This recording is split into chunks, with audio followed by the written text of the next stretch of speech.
Haleluya, puji Tuhan. Shalom saudara. Pagi hari ini kita bersyukur, bersukacita karena Tuhan masih tetap memelihara kita. Saya berdoa dan berharap bahwa saudara-saudara semuanya dalam keadaan sehat. Dan ingat, kita selalu jaga kesehatan.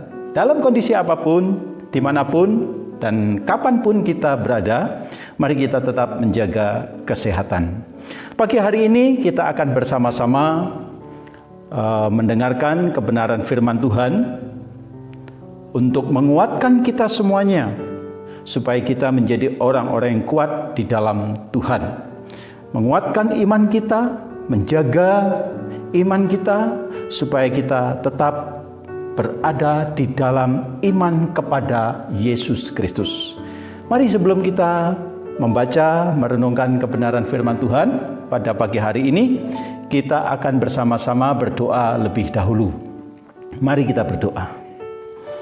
Bapa kami yang di dalam surga, terima kasih kalau pada pagi hari ini Engkau berikan kesempatan kepada kami semuanya untuk boleh beribadah secara online. Kami tetap bersyukur karena Tuhan memberikan waktu kepada kami untuk kami boleh memiliki kebersamaan, persekutuan bersama dengan Tuhan. Terima kasih untuk pimpinan-Mu sepanjang minggu ini. Kami diberikan kekuatan, kami diberikan kemampuan, kami diberikan sukacita, damai sejahtera, dan kami diberikan pengharapan di dalam Tuhan Yesus Kristus. Terima kasih Bapa. Sebentar kami mau membaca kebenaran firman Tuhan.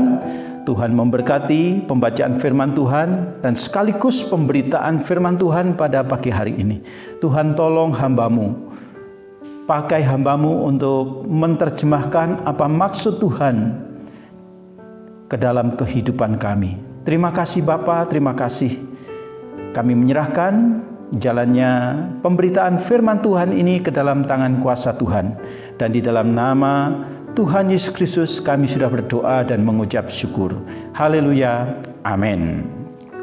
Baik, Bapak Ibu yang dikasihi oleh Tuhan, saudara-saudaraku semuanya, hari ini kita akan belajar dari salah satu tokoh di dalam Alkitab, dalam Raja-Raja, tepatnya di dalam 1 Raja-Raja pasal yang ke-17 ayat 1 sampai ayat yang ke-6. Saya akan ulangi. Kita akan belajar satu tokoh di dalam 1 Raja-Raja pasal yang ke-17 ayat 1 sampai ayat yang ke-6. Kita akan melihat di sana ada seorang yang bernama Elia. Elia yaitu seorang nabi Tuhan yang dipakai oleh Tuhan untuk menyatakan kebenaran dan sabda Tuhan kepada umatnya. Saya akan membacakan bagi Bapak Ibu Saudara semuanya 1 Raja-Raja 17 ayat 1 sampai yang ke-6.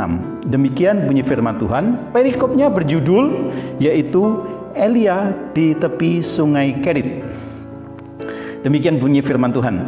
Lalu berkatalah Elia, orang Tisbe dari Tisbe Gilead, kepada Ahab, demikian maksud saya, demi Tuhan yang hidup, Allah Israel yang kulayani, sesungguhnya tidak akan ada embun atau hujan pada tahun-tahun ini, kecuali kalau kukatakan. Kemudian datanglah firman Tuhan kepadanya, pergilah dari sini, berjalanlah ke timur, dan bersembunyilah di tepi sungai Kerit, di sebelah timur sungai Yordan. Engkau dapat minum dari sungai itu, dan burung-burung gagak telah kuperintahkan untuk memberi makan engkau di sana. Lalu Elia pergi dan ia melakukan seperti firman Tuhan. Ia pergi dan diam di tepi sungai Kerit di sebelah timur sungai Yordan. Pada waktu pagi dan petang, burung-burung gagak membawa roti dan daging kepadanya, dan ia minum dari sungai itu. Puji nama Tuhan, saudaraku. Demikian pembacaan firman Tuhan. Kisah ini menceritakan tentang Elia di tepi sungai Kerit. Siapa Elia? Nah, Elia adalah nabi Allah dari Tisbe yang hidup dalam pemerintahan masa raja-raja. Dan saat itu firman Tuhan disampaikan, Elia berada di dalam pemerintahan yaitu Raja Ahab.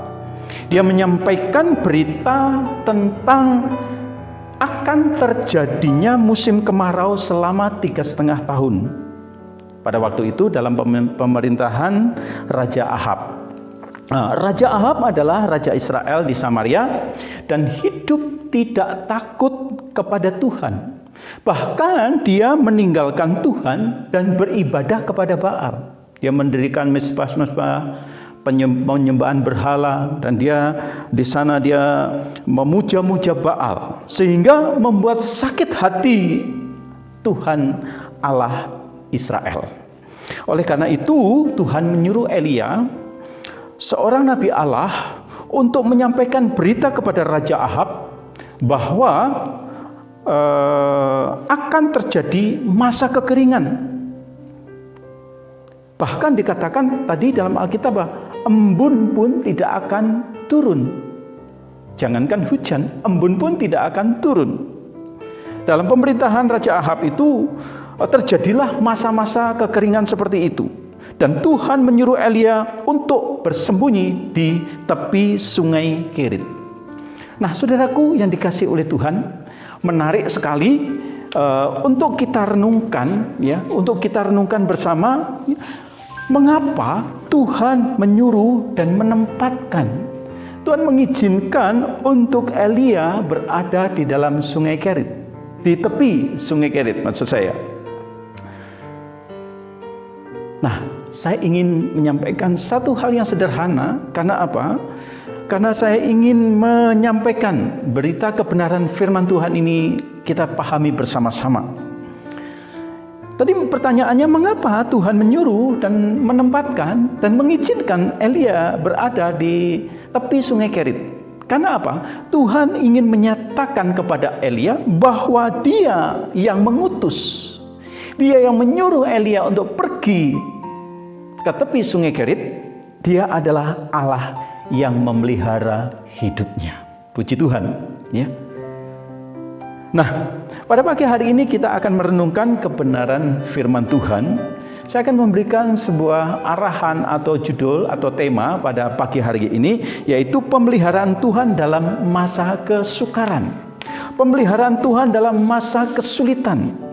Pemeliharaan Tuhan dalam masa-masa kekeringan. Pemeliharaan Tuhan pada masa-masa di mana situasi tidak mengizinkan untuk hidup pada waktu itu. Nah, tema pemeliharaan Tuhan pada masa kesukaran, dari pembacaan firman Tuhan tadi, saya mendapatkan 3 pengajaran penting yang ingin saya sampaikan kepada saudara dari kehidupan Elia yang akan kita terima bagi kehidupan kita bersama-sama dalam menghadapi masa yang sukar seperti ini. Saudara, sudah beberapa bulan kita mengalami masa-masa yang tidak normal. Dan sekarang pada saat-saat ini kita sedang memasuki masa-masa new normal. Ya, kita berada di dalam situasi yang memulai tatanan yang baru, hidup yang baru, cara-cara hidup yang baru. Yang dulu tidak pernah kita lakukan, tetapi sekarang harus kita lakukan. Untuk apa? Untuk menjaga kesehatan, kelangsungan kehidupan kita. Masa-masa yang sukar beberapa bulan ini tidak sulit untuk kita hadapi, tidak mudah untuk kita hadapi, tidak gampang untuk kita jalani. Tapi apa yang terjadi, saudaraku yang dikasihi oleh Tuhan? Memang itulah yang harus kita hadapi. Dan itulah yang harus kita terima saat ini. Masa-masa yang sulit, masa-masa yang sukar, yang tidak pernah kita bayangkan. Dan ini dialami oleh Elia juga. Pada waktu pemerintahan Raja Ahab, Elia mengalami masa-masa kekeringan karena Tuhan izinkan untuk mengajar kepada Raja Ahab supaya Raja Ahab berbalik kepada Tuhan. Tuhan menyuruh Elia untuk menyampaikan berita itu. Dan apa yang terjadi, saudaraku, disampaikanlah berita itu. Nah, bagaimana sekarang Tuhan yang menyuruh Elia untuk menyampaikan berita itu? Dan apa yang dihadapi Elia? Elia menghadapi kesulitan, Elia menghadapi kesukaran. Tapi di sana kita boleh belajar dari kehidupan daripada Elia itu. Supaya pelajaran ini dan pengajaran firman Tuhan ini menjadi berkat dalam kehidupan kita. Pengajaran penting yang pertama yang akan kita terima dari kehidupan Elia, yaitu ketika Tuhan menyuruh atau mengutus Elia untuk pergi berada di tepi sungai Kerit, di situ Tuhan juga akan menyediakan kebutuhan Elia.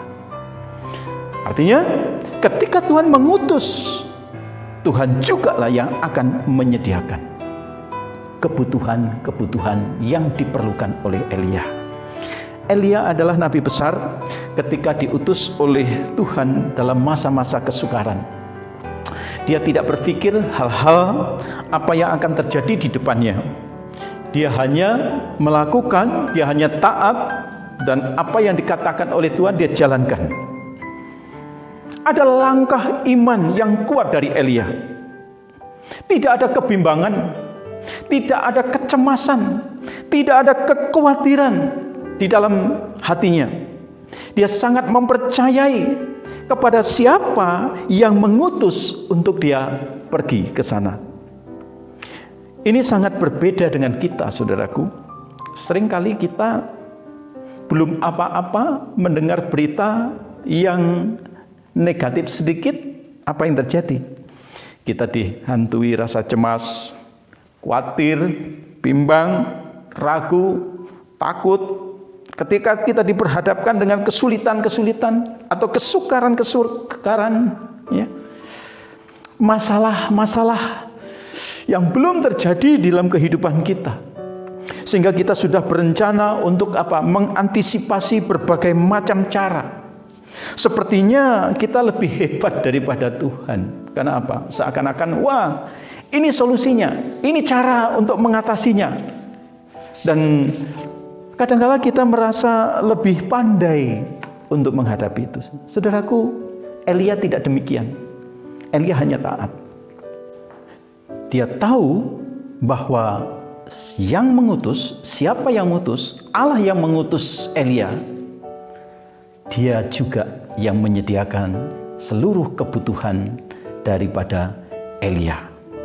Yang kedua, pengajaran penting buat kita semuanya, yaitu di dalam ayat yang keempat mengatakan, engkau dapat minum dari sungai itu, dan burung-burung gagak telah kuperintahkan untuk memberi makan engkau di sana. Saudaraku, yang kedua, bagian yang kedua yang terpenting dalam pengajaran tentang Elia ini, Tuhan bisa memakai siapa saja untuk menyediakan kebutuhan Elia. Sangat menarik untuk kita pelajari bersama di sini bahwa Tuhan menyediakan kebutuhan makanan Nabi Elia bukan dari salah satu keluarga yang ada di negeri itu, tetapi lewat burung-burung gagak. Ada hal yang tak lazim terjadi di sini. Mengapa? Karena burung gagak adalah jenis unggas yang rakus dan memakan bangkai. Tetapi di sini Tuhan suruh untuk membawa makanan roti dan daging untuk memenuhi kebutuhan makanan Elia. Elia tidak mati dalam keadaan kelaparan, tetapi selalu dipelihara oleh Tuhan dengan cara Tuhan yang ajaib, dengan cara Tuhan yang tidak masuk akal. Karena apa? Karena burung gagak ini, saudaraku, mengirim roti dan daging untuk mensuplai kebutuhan daripada Elia. Adalah hal yang wajar dan manusiawi ketika kita berada dalam salah satu tempat yang belum pernah kita kunjungi, yang belum pernah kita ketahui latar belakang kehidupan di sana. Kita tidak kenal siapapun, lalu kita bingung dengan apa yang akan kita makan dan kita tempati di mana dan lain sebagainya. Saudaraku, itu manusiawi. Saya pernah mengalami masa-masa seperti itu. Tapi ingat bahwa kita diutus oleh Tuhan, dan Allah yang mengutus kita pasti akan menyediakan kebutuhan kita. Bisa memakai siapa saja untuk menolong kita. Apa yang tidak mungkin bagi manusia sangat mungkin bagi Tuhan. Jadi dalam masa-masa sukar seperti ini, Tuhan tidak tutup mata, Tuhan tidak menutup telinganya untuk mendengar teriakan kita. Saudaraku, kebutuhan kita Tuhan tahu. Apa yang kita perlukan Tuhan tahu. Jadi jangan takut, jangan bimbang. Percayailah Tuhan sepenuhnya. Tuhan bisa memakai siapa saja untuk memberikan, memelihara kita. Tuhan bisa memakai orang yang jahat sekalipun, yang dulunya jahat kepada kita, berbalik menjadi baik untuk memelihara kita. Dan percayalah, Tuhan akan menolong kita. Yang ketiga, saudaraku, pengajaran penting yang ketiga yang kita dapatkan di sana, yaitu ayat yang ke-6. Demikian bunyi firman Tuhan. Saya akan bacakan buat kita. Pada waktu pagi dan petang, burung-burung gagak membawa roti dan daging kepadanya, dan ia minum dari sungai itu. Pada waktu pagi dan petang, burung-burung gagak membawa roti dan daging kepadanya, dan ia minum dari sungai itu. Saudaraku, pengajaran penting yang ketiga, yaitu apa yang menjadi kebutuhan Elia disediakan tepat waktu. On time. Tuhan tidak pernah terlambat. Dalam masa yang sukar, Elia tidak pernah mengeluh.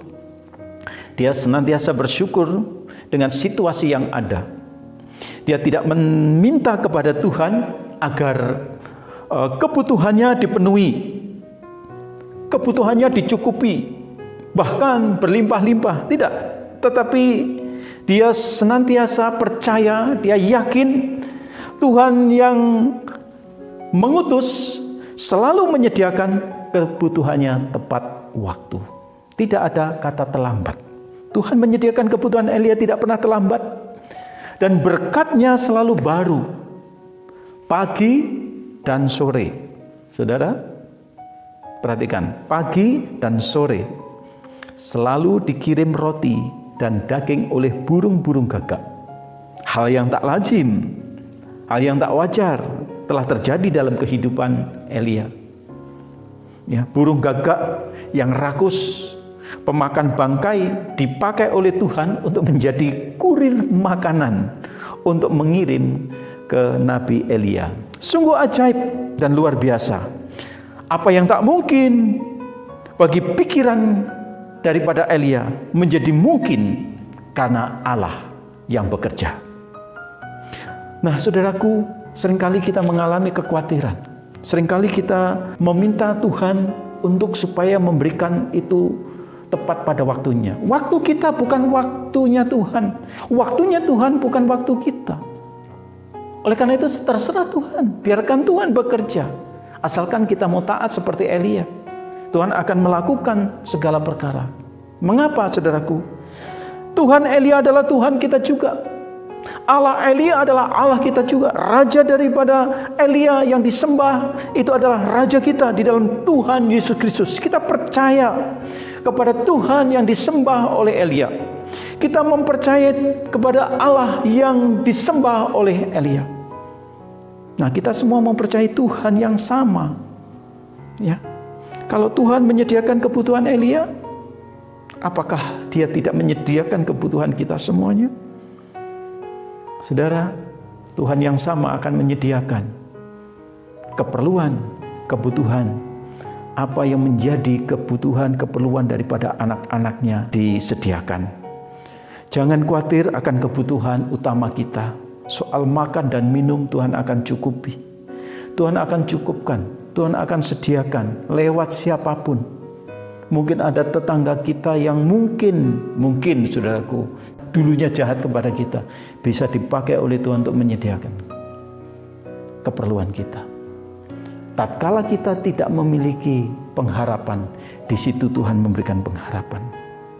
Dia pasti sediakan tepat pada waktunya dan selalu baru setiap hari. Dikatakan di sana, ya, pagi dan petang burung-burung gagak membawa roti dan daging kepadanya. Artinya apa? Pagi-pagi Elia bangun pagi, sudah disediakan roti dan daging. Sore hari, petang hari, pada waktu Elia membutuhkan makanan, sudah disediakan. Mengapa kita khawatir akan kehidupan kita? Mari kita percayakan hidup kita kepada Tuhan. Dalam masa-masa yang sukar ini, dalam masa-masa yang sulit seperti ini, jangan pernah mengeluh. Mari kita bersyukur, kita diberikan pekerjaan. Kalau bisa kita berikan kembali kepada Tuhan. Apa yang menjadi bagian milik Tuhan kita persembahkan kepada Tuhan. Jangan mencuri hak Tuhan, jangan mengambil hak Tuhan, berikan kepada Tuhan. Kalau memang itu menjadi hak Tuhan, berikan kepada Tuhan. Saudaraku, Elia tidak memiliki apa-apa, tetapi hidupnya diberikan kepada Tuhan. Hari ini kita mungkin tidak punya apa-apa. Mari kita berikan waktu kita kepada Tuhan, tenaga kita kepada Tuhan. Kita berdoa. Kalau kita diberkati oleh Tuhan lewat pekerjaan kita, mungkin kita mendapatkan berkat daripada Tuhan lewat pekerjaan kita. Mari kita serahkan kepada Tuhan. Bukan waktunya untuk menumpuk apa yang kita punyai, tetapi hari ini kita waktunya untuk berbagi bagi kemuliaan nama Tuhan. Mari saudara kita belajar dari Elia ini. Dan saya percaya pengajaran ini akan memberikan kekuatan kepada kita semuanya. Kiranya Tuhan Yesus memberkati dan menolong kita semuanya. Amin. Mari kita berdoa. Bapa di dalam surga, terima kasih untuk pertolongan-Mu, untuk pemberitaan firman Tuhan pada pagi hari ini. Kiranya Tuhan memberkati kepada kami semuanya, menolong kami dan memimpin kami semuanya di dalam setiap kehidupan. Kami percaya di dalam masa-masa yang sukar, masa-masa yang sulit ini, Tuhan tidak pernah tutup mata. Tuhan akan memelihara dan Tuhan akan menolong kepada kami dan menolong tepat pada waktunya. Dan pertolongan-Mu tidak pernah terlambat dan Engkau memberikan berkat selalu baru setiap hari. Terima kasih Tuhan, terima kasih untuk firman-Mu.